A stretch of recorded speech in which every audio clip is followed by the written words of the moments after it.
કાવ્ય 18 દુહા મુક્તક હાઈકુ।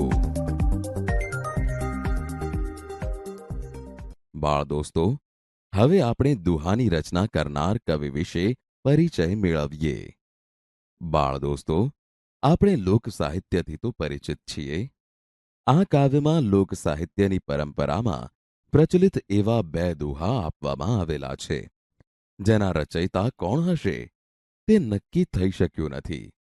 તેથી આ બે દુહાઓને કોઈ અજ્ઞાત લોકકવિની રચના ગણવામાં આવે છે, જેમાંથી આપણને મહેનત અને ઉપકાર કરવાનો નીતિ બોધ મળે છે। બાળ દોસ્તો, હવે આપણે મુક્તકની રચના કરનાર કવિ વિશે પરિચય મેળવીએ। બાળ દોસ્તો, આ કાવ્યમાં આપેલા મુક્તકની કવિયત્રી છે શ્રીમતી ગીતાબહેન સૂર્યકાંત પરીખ।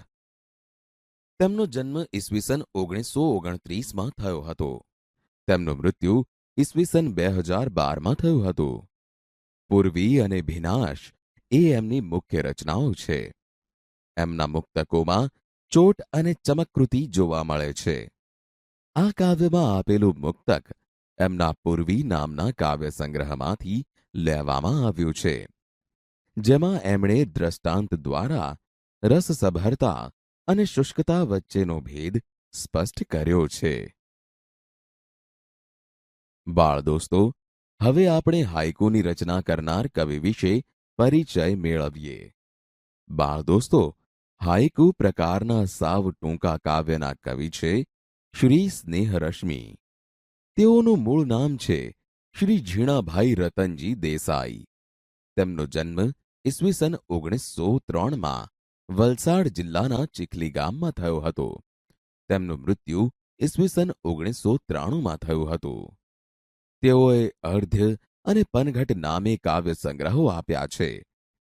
આ ઉપરાંત એમણે જાપાની કાવ્ય પ્રકારનો હાઈકુ સંગ્રહ સોનેરી ચાંદ રૂપેરી સૂરજ પણ આપેલ છે, જેમાંથી રમ્ય કલ્પન ભાવ બતાવતી બે હાઈકુ રચના આ કાવ્યમાં મૂકવામાં આવી છે। બાળ દોસ્તો, હવે આપણે દુહાનું શ્રવણ કરીએ।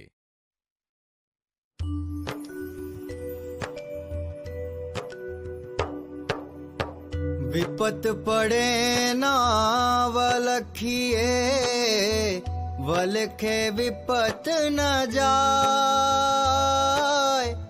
વિપતે ઉદ્યમ કીજીએ, ઉદ્યમ વિપત ને ખાય। ગુણની ઉપર ગુણ કરે, એ તો વેવારાવટ। અવગુણ ઉપર ગુણ કરે, ખરી ખત્રિયાવટ। ખરી ખત્રિયાવટ।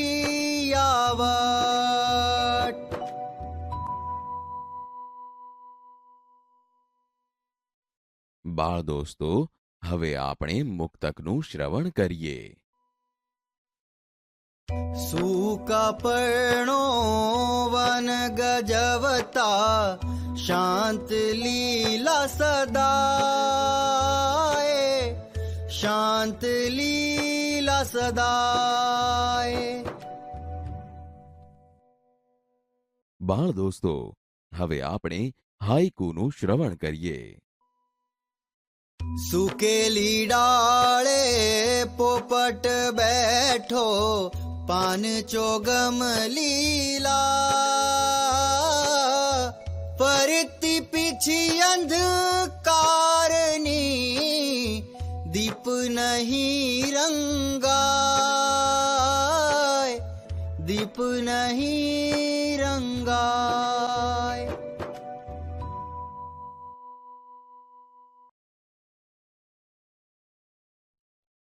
બાળ દોસ્તો, હવે આપણે દુહાના ગાન સાથે સમૂહ ગાન કરીએ।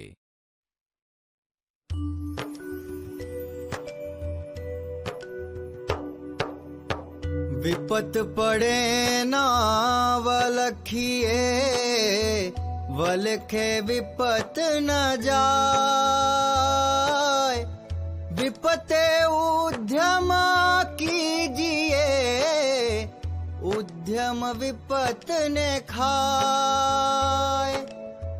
ગુણની ઉપર ગુણ કરે એ તો વેવારાવટ, અવગુણ ઉપર ગુણ કરે ખરી ખત્રિયાવટ, ખરી ખત્રિયાવટ.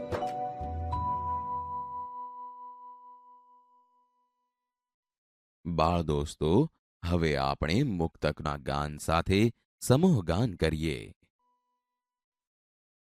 સૂકા પર્ણો વન ગજવતા, શાંત લીલા સદાય, શાંત લીલા સદાય. બાળ દોસ્તો, હવે આપણે હાઈકુના ગાન સાથે સમૂહ ગાન કરીએ. સુકેલી ડાળે પોપટ બેઠો, પાન યોગમ લીલા, પરતી પીછી અંધકારની, દીપ નહીં રંગાય, દીપ નહીં રંગાય.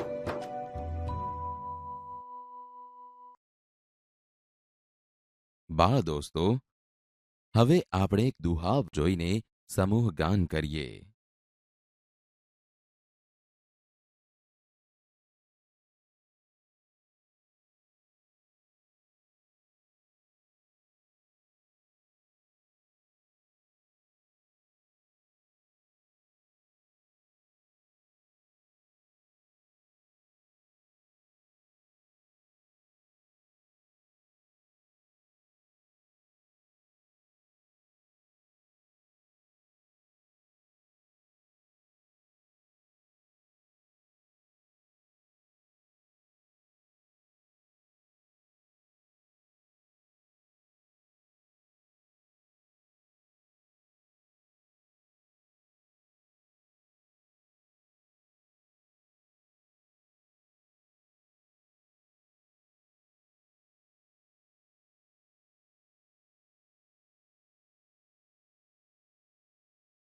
બાળ દોસ્તો, હવે આપણે એક મુક્તક જોઈને સમૂહ ગાન કરીએ.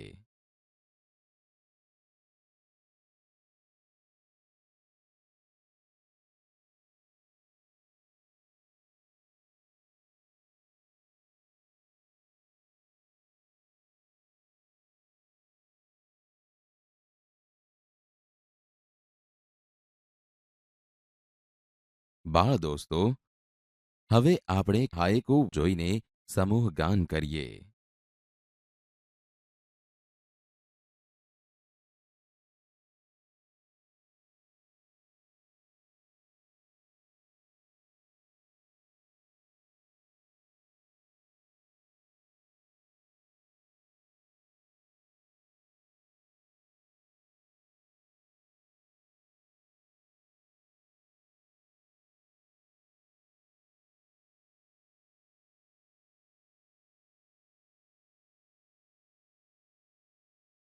બાળ દોસ્તો, હવે આપણે દુહા વાંચીને સમજીએ. વિપત પડે ના વલખીએ, વલખે વિપત ન જાય, વિપતે ઉદ્યમ કીજીએ, ઉદ્યમ વિપતને ખાય. સમજૂતી. કવિ કહે છે, મુશ્કેલી આવે ત્યારે દુઃખી ન થશો, દુઃખી થવાથી મુશ્કેલી દૂર થશે નહીં. મુશ્કેલી આવે ત્યારે ઉદ્યમ એટલે કે મહેનત કરો, કારણ કે મહેનત જ મુશ્કેલીને દૂર કરશે. ગુણની ઉપર ગુણ કરે એ તો વેવારાવટ, અવગુણ ઉપર ગુણ કરે ખરી ખત્રિયાવટ. સમજૂતી. કવિ કહે છે, ગુણ એટલે કે ઉપકાર ઉપર ઉપકાર કરીએ એ તો વ્યવહાર ગણાય, ખરી ક્ષત્રિય વટ તો અવગુણ એટલે કે અપકાર કરનાર ઉપર પણ ઉપકાર કરવામાં આવે તેમાં જ છે. બાળ દોસ્તો, હવે આપણે મુક્તક વાંચીને સમજીએ. સૂકા પર્ણો વન ગજવતા, શાંત લીલા સદાય. સમજૂતી: કવિએ અહીં આ મુક્તકમાં ખૂબ જ ઓછા શબ્દોમાં સુંદર વાત વર્ણવી છે. તેઓ કહે છે, સૂકા પાંદડા આખા જંગલમાં ઉડાઉડ કરીને અવાજ કરતા હોય છે અને લીલા પાંદડા હંમેશા શાંત રહે છે. કવિ કહે છે, કામગરા માણસો હંમેશા મૌન રહે છે, જ્યારે આળસુ માણસો વ્યર્થ બબડાટ કરતા હોય છે. બાળ દોસ્તો, હવે આપણે હાયકુ વાંચીને સમજીએ. સૂકેલી ડાળે પોપટ બેઠો, પાન ચોગમ લીલા. સમજૂતી: કવિ કહે છે, વૃક્ષની સૂકી ડાળ ઉપર પોપટ બેઠો છે. પોપટના બેસવાથી જાણે આખું ઝાડ લીલું દેખાય છે. ફરતી પીંછી અંધકારની, દીપ નહીં રંગાય. સમજૂતી: કવિ કહે છે, અંધકારની પીંછી બધે ફેલાય છે, તે બધે જ કાળાશ પાથરી દે છે, પરંતુ માત્ર દીપ એટલે કે દીવાને તે પોતાની કાળાશથી રંગી શકતી નથી.